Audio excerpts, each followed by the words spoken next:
Olá, sejam bem-vindos a mais um programa Por Dentro da Pós. Um programa que traz temas relevantes para você aí, né, que está nos assistindo, acompanhando, né, e poder então absorver um pouco mais desse conhecimento no mundo dos negócios. E hoje o nosso tema será, né, a parte de como que funciona todo um sistema integrado, né? Vamos discutir algo assim na gestão financeira. E claro, né, com foco no crescimento dos negócios. Eu convido a você aqui a refletir um pouco sobre isso, né? Qual é o objetivo? Vejam, quando nós observamos aquilo que todo empresário, né, necessita inicialmente, nos seus primeiros passos, de forma até periódico, ali diário, olhando o seu planejamento estratégico. Sim, né, sem planejamento estratégico e sem um olhar naquela questão, né, de você focar em fazer análises, né, de cenários, utilização de ferramentas, né, até do uso da tecnologia. Porque hoje nós somos cobrados, não é verdade? Muito sobre essa parte de levar, né, além do conhecimento das nossas habilidades, algo como uma atitude perante os negócios, né? Então, ou seja, como usar essas práticas, essas boas práticas dentro das leis, né? E também desenvolver um olhar, né, daquilo que nos ameaça, mas de forma que seja uma oportunidade para avançarmos de forma competitiva. E para tanto, temos um convidado ilustre aqui, com seu grande conhecimento, que vai nos, né, abrilhantar aqui com o seu conhecimento dentro dessa área. Nós estamos aqui com o Everton Luiz Brenda. Ele é um especialista em gestão empresarial e de finanças. E claro, né? Por que ele foi convidado?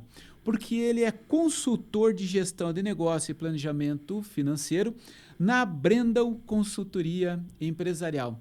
Seja bem-vindo, Everton. Espero ter falado corretamente Falou aí, sim, né, a Alexandre. empresa, né, e nos orgulha de estarmos aqui, né, diante do seu conhecimento, que vai nos trazer um pouco mais sobre o tema proposto para o nosso programa de hoje. Everton, comece aí, né, a falar um pouco da sua história, né, nos conta um pouco sobre, né, a tua experiência no mercado, como consultor, né, nesta empresa.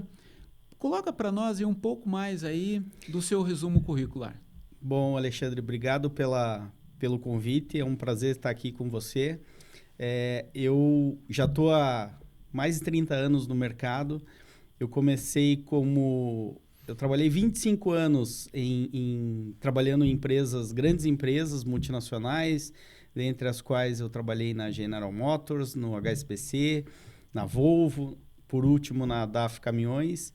E há 10, 11 anos, eu resolvi empreender por um motivo pessoal. O nascimento do meu filho, para mudar a vida maluca que eu tinha de executivo de empresa, eu passei quase que foi um movimento natural, assim. Eu abri a consultoria, porque amigos começaram a me pedir determinados trabalhos. Quando eu vi, falei, eu estou fazendo consultoria. E abri a consultoria, já estou há 10 anos nesse mercado, atendo principalmente pequenas e médias empresas, e procuro ajudar elas a cada vez mais terem resultados positivos, ganharem dinheiro no final do mês, né? Perfeito, perfeito. E para você, Everton, né? Hoje você está com uma extensão já de mercado há quantos anos com a consultoria da sua empresa, né? Seus clientes são de todas as áreas e setores. Como é que funciona? Hoje eu já estou há 10 anos, né, com a minha própria consultoria. Eu atendo, como eu falei, pequenas e médias empresas. Hoje eu tenho empresas desde o segmento de varejo, desde empresas que prestam serviços, indústrias, tenho 2 indústrias que são meus clientes. Então, a gente atende, de uma forma geral, vários segmentos, mas de portes muito parecidos. São empresas com faturamento máximo ali, em geral, 1 milhão, 1,5 milhão de reais hoje em dia. Né? Eu tenho clientes que faturam mais que isso, mas em média são empresas de menor porte, assim. Perfeito, né? Então dá para notar essa diversidade de setores, né? Isso. E você tem ali, conhece então todas as diferenças entre esses empreendedores, né? E com certeza, né? Vê a importância e o olhar deles para o negócio deles. E com isso você com certeza leva a tua experiência. Então nós sabemos o quanto é importante, eu acho que a especialização abriu o caminho, né? Sim, sim. Para que você atuasse no mercado, não é verdade? Sim, sim. E aí conta para nós, né? Dentro dessa experiência, do conhecimento ter buscado com uma pós, te ajudou a desenvolver um olhar mais criterioso para auxiliar esses empreendedores. Veja, tem alguma coisa associada com metas e orçamentos? Ou tem algum ponto que você queira nos trazer? Tem. Dentro desse contexto, quando eu comecei minha vida profissional como economista formado já há mais de 30 anos, eu sempre gostei muito de número. Então, e nas empresas pelas quais eu passei, eu sempre busquei entender os números, né? Então, eu brinco que nos trabalhos que eu vou fazer, eu começo identificando esses números. Eu falo que é o meu mundo de Matrix, né? Onde eu enxergo a empresa. E para isso, a qualificação, numa pós-graduação principalmente, foi aonde eu aprendi muito. Eu tenho uma pós em finanças. Isso me ajudou muito. E essa parte de você montar um orçamento, de você conhecer a tua empresa, ela é fundamental. Desde um pequeno negócio, se você for montar um carrinho de pipoca, você precisa conhecer quanto que você vai gastar de milho de pipoca, quanto você vai gastar de azeite. Você precisa conhecer o teu negócio. E o teu negócio você vai conhecer e estruturar ele para saber aonde você quer chegar à medida que você começa a colocar esses números no papel. Então, a importância de você cada vez mais colocar as informações que você tem do negócio que você conhece no papel, até para saber o que eu quero ganhar. Compensa eu abrir esse negócio, eu ter essa empresa, ou é meramente uma questão de vaidade? Né? Porque se você for abrir uma empresa hoje por vaidade, não abra.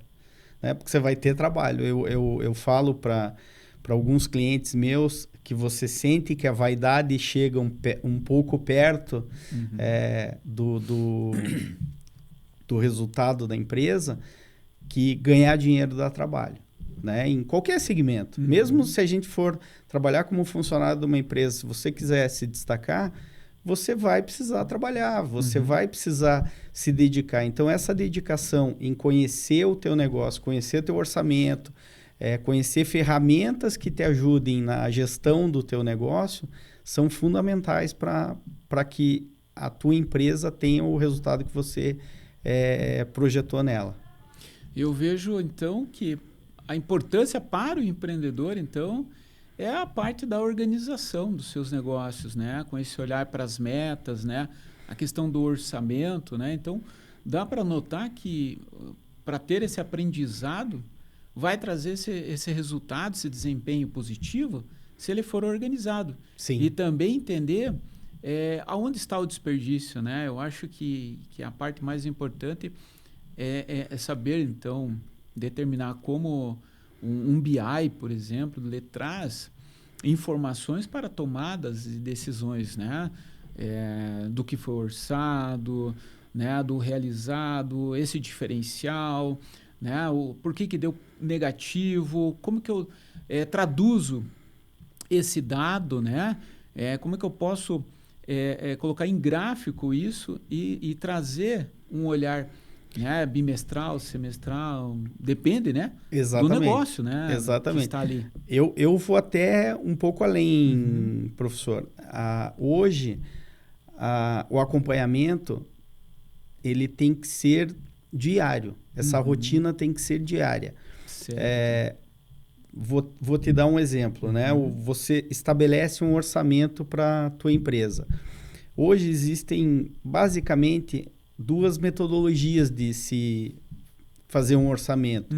Um é pelo histórico que você já tem, né? Quando já é uma empresa que já tem um determinado histórico, você monta pela média do que ela gastou nos últimos períodos, pode até considerar sazonalidade ou não. E existe o orçamento base zero, né? Que você monta do zero. Quanto que eu vou gastar para fazer isso? O que eu vou ter de despesa, o que eu vou ter de custo, e você monta esse orçamento.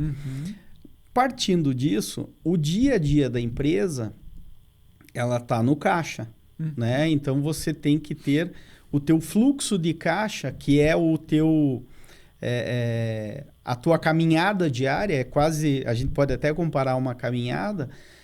você acorda de manhã e à tarde, hoje as pessoas, grande parte das pessoas com os relógios inteligentes, né, contam o número de passos que você deu. Então, para você dar 10 mil passos, você vai estar alimentado para conseguir dar aqueles 10 mil passos durante o dia, né? Você tem que ter energia para dar aqueles 10 mil passos com a mesma frequência.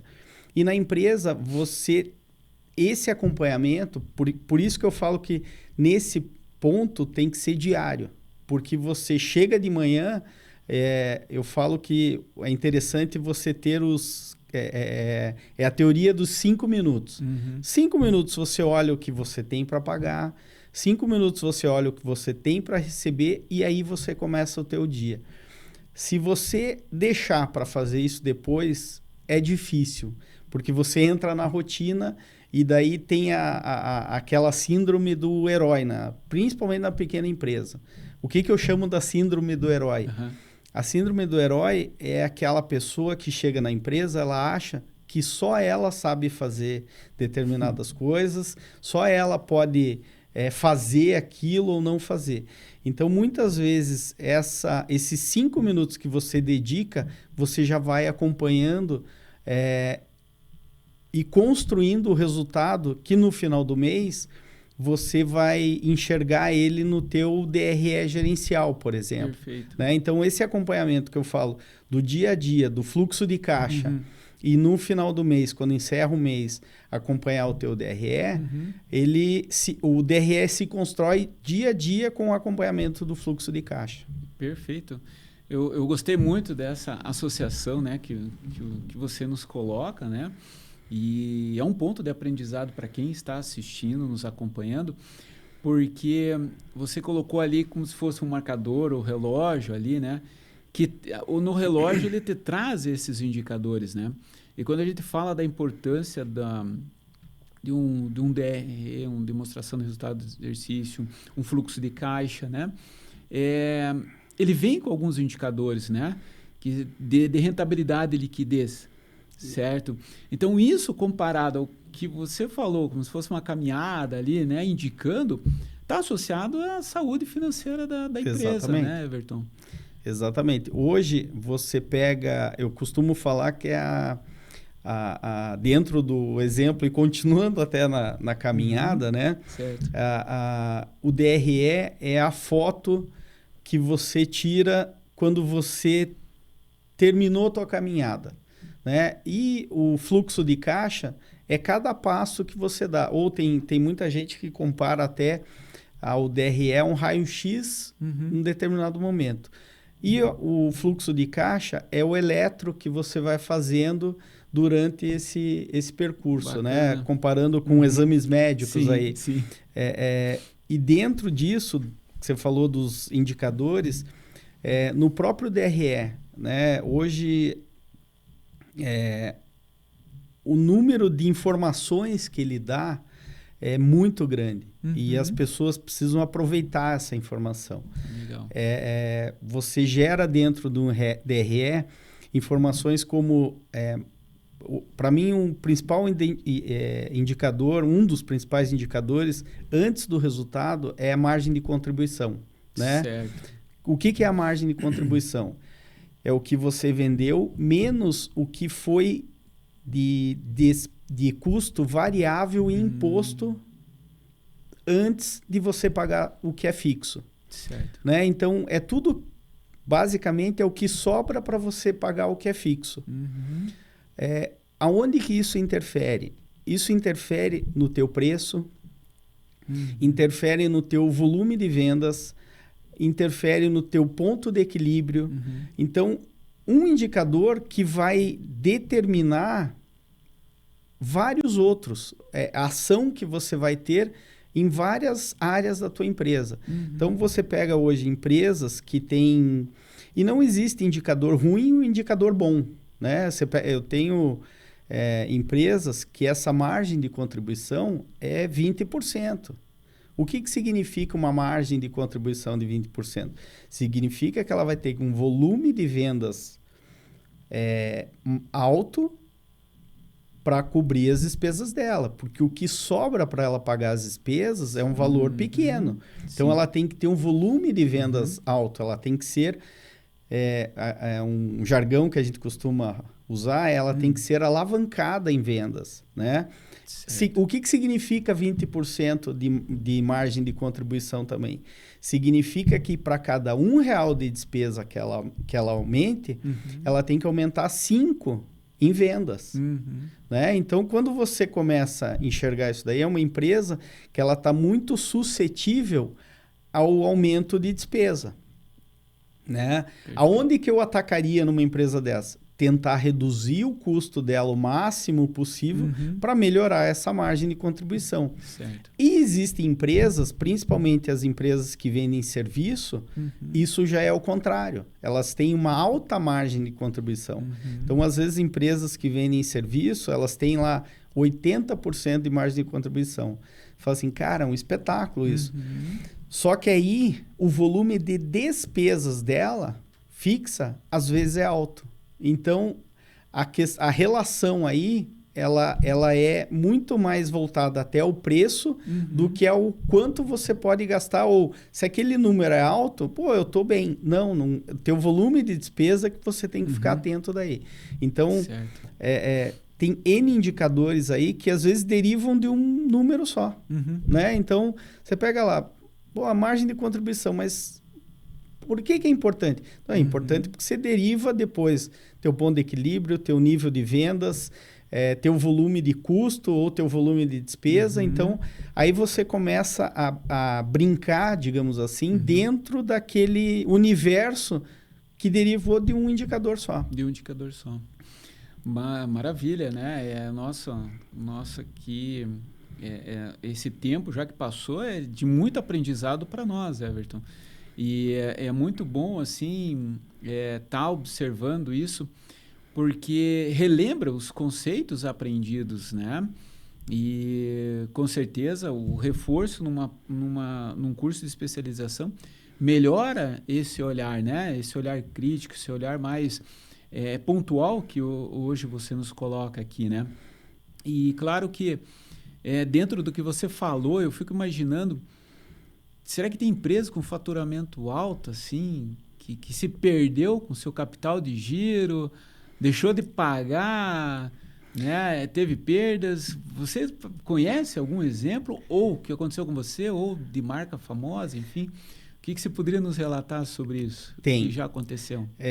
Que aí nós temos o capital de giro, né? Tem. E isso é uma questão... Principalmente para o empresário brasileiro, esse controle do capital de giro, ele tem que ter, voltando até o fluxo de caixa, ele tem que conhecer, porque hoje, com os tributos que nós temos, agora está famoso, né, a questão do IOF, nossa taxa de juros impacta diretamente nisso daí. Então, assim, o nosso custo de capital é muito alto. E, por isso, a gente tem que ter muito cuidado com esse capital de giro.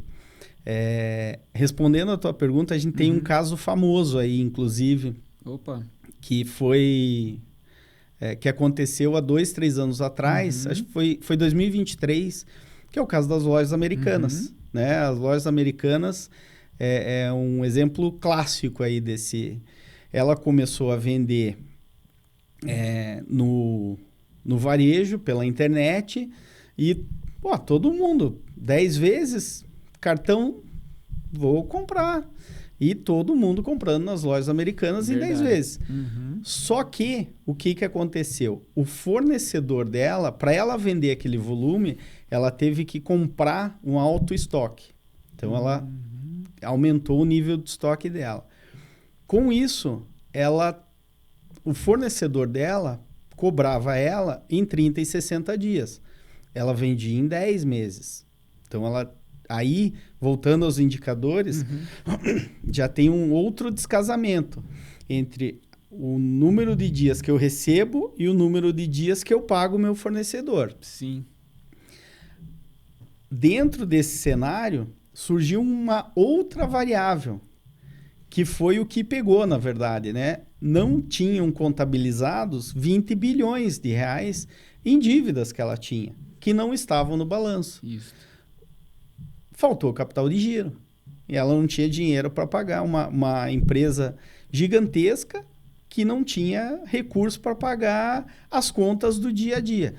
Então, a gente tem que tomar muito cuidado, porque às vezes aparecem tentações, eu falo. Coisas do tipo assim, você às vezes vende um produto X que você compra de um fornecedor brasileiro que importa e você compra desse fornecedor. Uhum. E você paga esse produto, vamos chamar de 100, né? Você paga 100, mas você paga ele em 30, 60 e 90.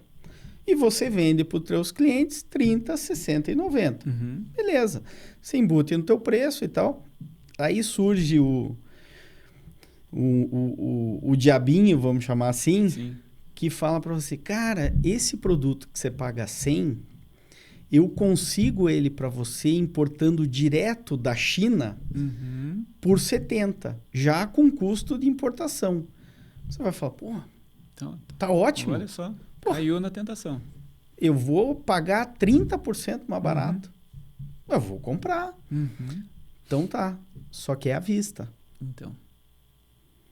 Pô, peraí. Não, mas eu ainda tenho capital. E eu te pago à vista. Primeiro mês você pagou à vista, mas você vai vender 30, 60 e 90. Uhum. No terceiro, quarto mês, você já não tem o capital de giro. E você, aquele dinheiro futuro que você vai receber, você já antecipou para cobrir. E aí você entra no que um termo que é muito comum em finanças, você entra no pedal financeiro. Você começa a pedalar. Então, você tem que, literalmente, você vende a janta para pagar o almoço. Então. E isso começa a custar muito caro. Resumindo, você não pagou mais barato. Aquele custo de capital que você teve para antecipar, comeu todo o teu resultado e mais um pouco. E daí você ficou endividado e arrisca, muitas vezes, tem muitas empresas que quebram por esse tipo de ação. Verdade. Pô, maravilha, né? Trazer um exemplo desse aí. Deu para ver tudo aquilo que, né, sempre no nosso aprendizado lá atrás tem que evitar, saber trabalhar, né? Saber como fazer análise para tomar essas decisões, né? E com certeza, né, uma lição atrasou o pagamento, uma marca poderosa dessa perde a credibilidade do mercado, né? Exatamente. Infelizmente. Brenda, você, no teu olhar de consultor, temos ali o triplé, né? Que é a tecnologia, pessoas, processos. Quando a gente fala de tecnologia, a gente pensa nas ferramentas, né? Sistemas que possam nos auxiliar ali no entendimento do dia a dia, né? De como tratar todas aquelas informações, né? Aqueles dados e quais são as análises que devo fazer para buscar mais resultados positivos, né? Ou até oportunidades, né, estratégicas. Quando a gente fala de processo, a gente pensa na questão da estrutura, né? Qual que é a estrutura mais adequada? Na questão de pessoas, quais são as capacitações necessárias, né? Para que essa pessoa tenha para poder ajudar, no caso, né, fazer um trabalho, um serviço para um empresário, assim como para aquele que precisa, né, e está nos assistindo e está esperando esse olhar, né, de como tomar essa decisão. O que você nos traz aí, né, de conceitual aí, ou até de aplicabilidade na prática, né, esses 3 elementos: a tecnologia, a estrutura, processos, né, e pessoas.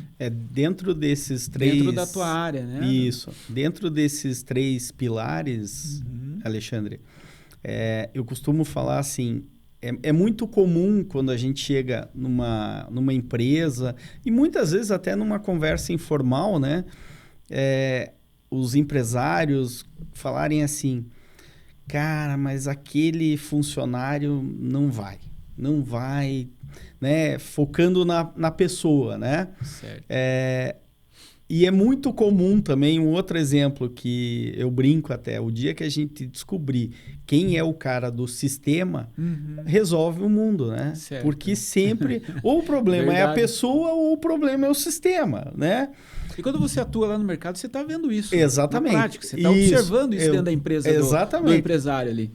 Tá. E o primeiro lugar que eu vou é justamente no processo. Certo. Né? Que é aquele que se traduz até num ditado que a gente usa muito no dia a dia, que é o combinado não sai caro. Certo. Né? Então, assim, o problema é a pessoa. O que você pediu para aquela pessoa fazer? Como que ela deve fazer aquela tarefa? Né? Então, começa aí o processo. Você pega... Voltando o lado financeiro até para pequenas e médias empresas, como que é teu processo de contas a pagar? Como que é teu processo de contas a receber? Que são 2 processos básicos num departamento financeiro. Né? Existe um responsável por fazer isso? Existe. Não existe? Então, nós precisamos ter um responsável que eu falo que é o dono do processo, né? Porque senão a gente tem tarefas importantes a serem feitas. Você fala, quem que é o responsável aqui? Quem que pode ou quem que eu posso treinar? Quem que vai fazer isso aqui? Não tem. Aí fica difícil. Então, assim, o processo, que é o como fazer, talvez seja a parte mais importante de você, pegando a linha de raciocínio, né? Eu planejei a empresa, eu montei um orçamento, como que eu quero que as tarefas sejam feitas? Né? Eu quero que ela seja feita assim, seja organizado dessa forma, para que eu possa aí contratar muitas vezes um sistema de gestão, um RP, que me ajude no meu processo, né? E não o contrário. Não eu comprar um sistema e a minha empresa se adequar ao sistema.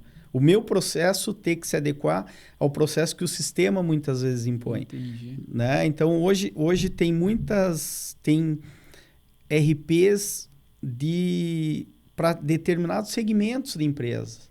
Né? Então, você tem uma indústria que faz telha de aço. Existem RPs que fazem a gestão desse processo de telhas de aço.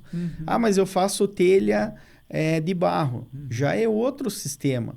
Então, hoje a questão da tecnologia, ela é muito pessoal. Né?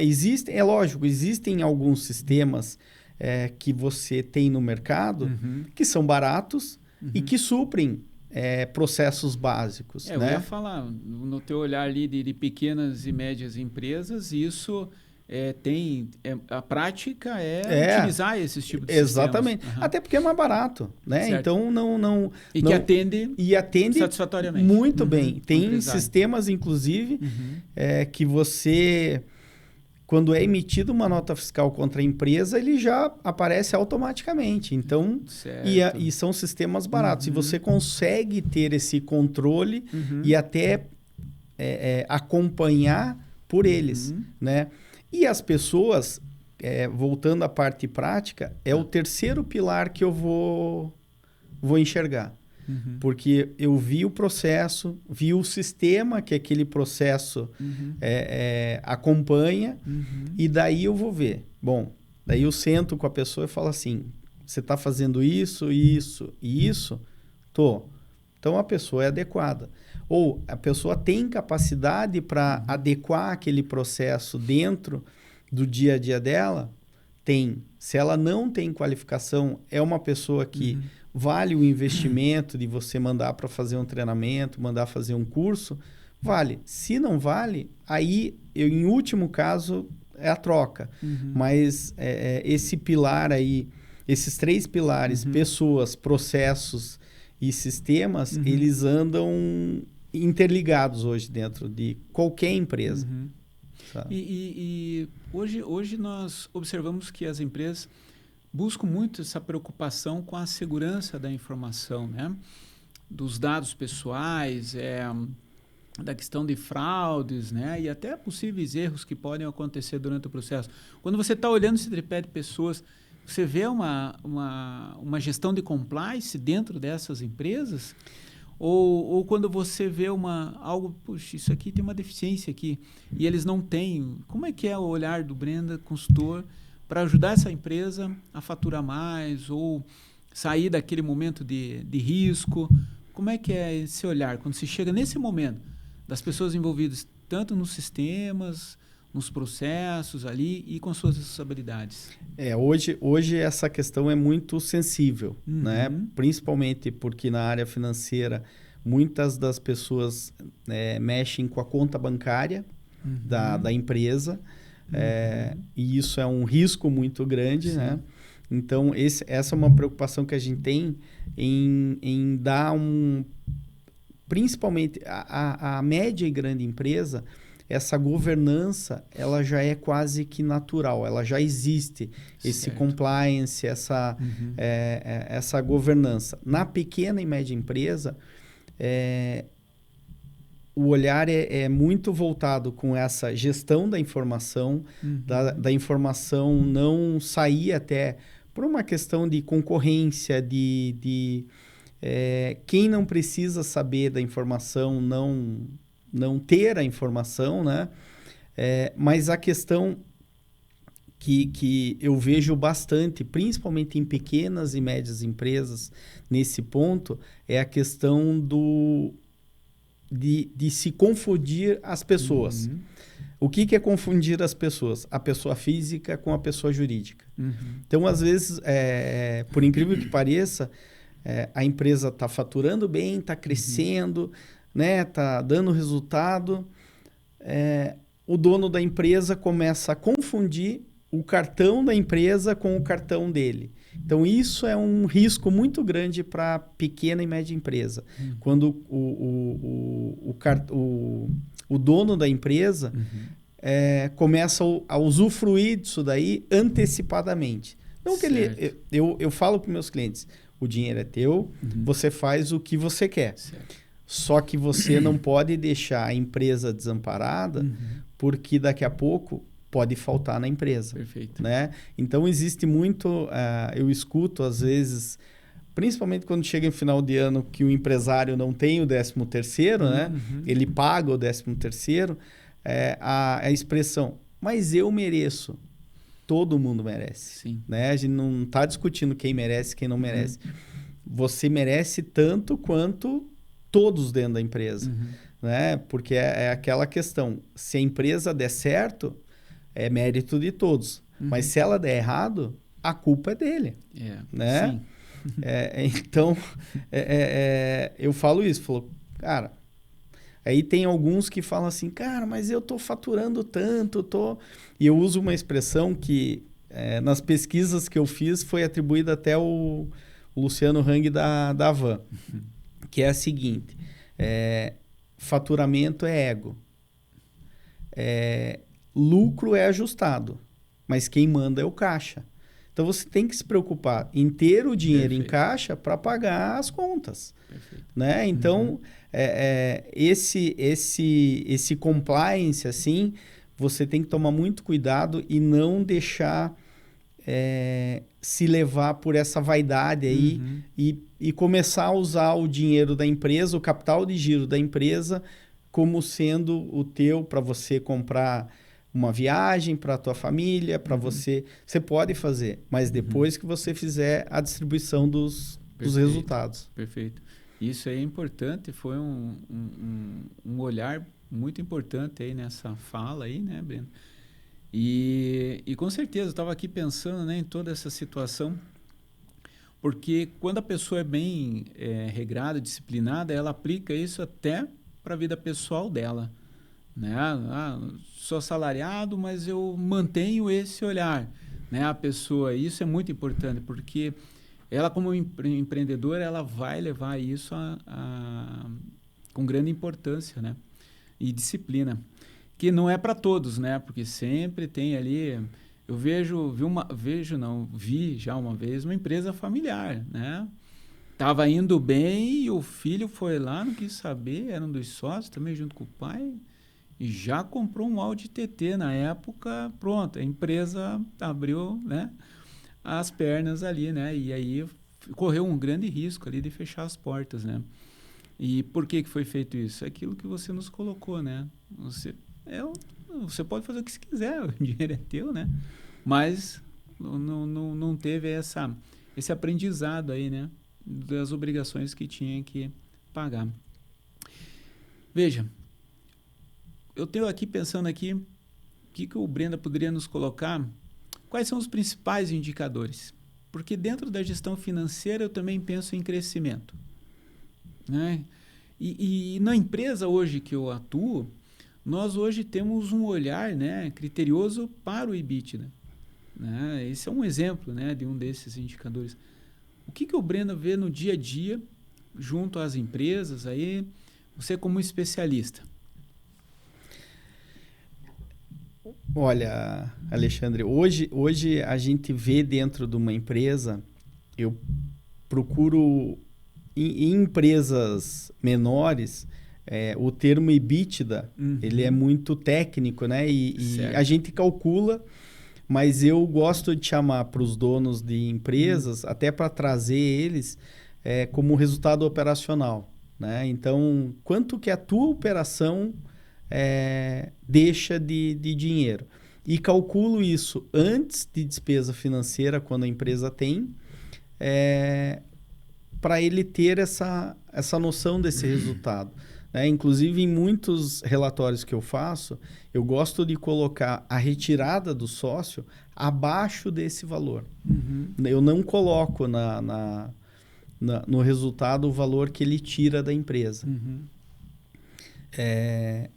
Esses indicadores de negócio, de crescimento, muitas vezes o crescimento em vendas, ele acaba sendo mascarado até.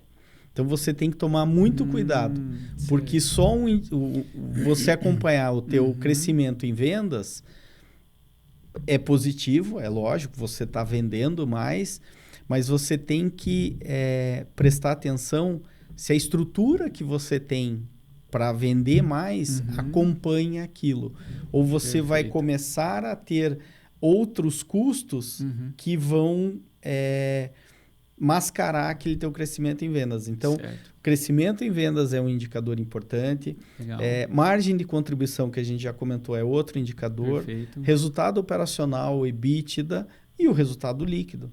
Né? Então, isso são basicamente 4 indicadores que eu gosto muito de acompanhar, com 2 números que não seriam bem indicadores, mas são números de parâmetros, que é o teu percentual de custo e o teu percentual de despesa dentro da empresa. Que são números que são importantes, o empresário. Eu às vezes, eu tenho clientes que eu começo a levantar isso e começo a mostrar isso para eles, e eles até brincam comigo. Falam, cara, agora eu tô falando igual aqueles empresários Roberto Justus. Eu falo, por quê? Não, porque eu acho tão bonito quando eles vão na televisão e falam, não, meu nível de custo é tantos %. Eu falei, agora você sabe isso do teu negócio. E isso é muito importante. até para um jantar, um almoço de família de final do mês, quando perguntarem do teu negócio, como é que está a tua empresa? Você sabe falar isso em números. Pensa, vão te achar chique até. Pô, é isso mesmo, agora eu tô chique, né, em casa. Meu cunhado vem falar da empresa dele, eu ficava quieto. Agora eu falo os números da minha empresa e eu não tô falando números que ele vai ficar sabendo quanto eu faturo. Eu falo em percentual, agora é ele que fica me olhando. Então, hoje em dia, o empresário brasileiro, e até com o recurso que tem hoje, ele está evoluindo profissionalmente, está amadurecendo. A gente vê muito amadurecimento da classe empreendedora no Brasil, conhecendo esses números e esses indicadores, Alexandre. Maravilha, maravilha.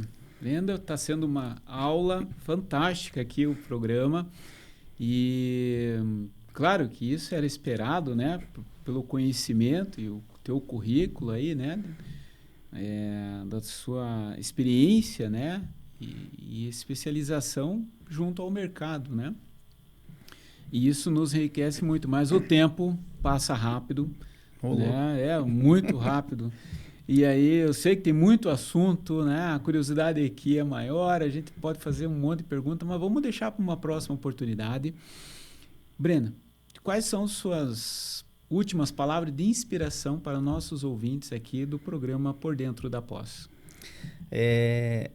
O que eu falo para grande parte dos meus clientes é que eu procuro embutir neles quando eu começo um trabalho e que eu vejo que eles têm uma desorganização com relação à parte financeira grande. Eu falo para eles o seguinte: o teu primeiro papel dentro da empresa é saber quanto cada centavo que entra e cada centavo que sai.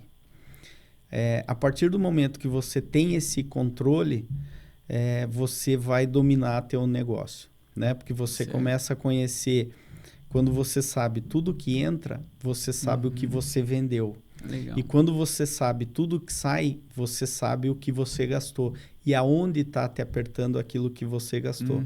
Então, esse é o primeiro ponto. Que forma isso?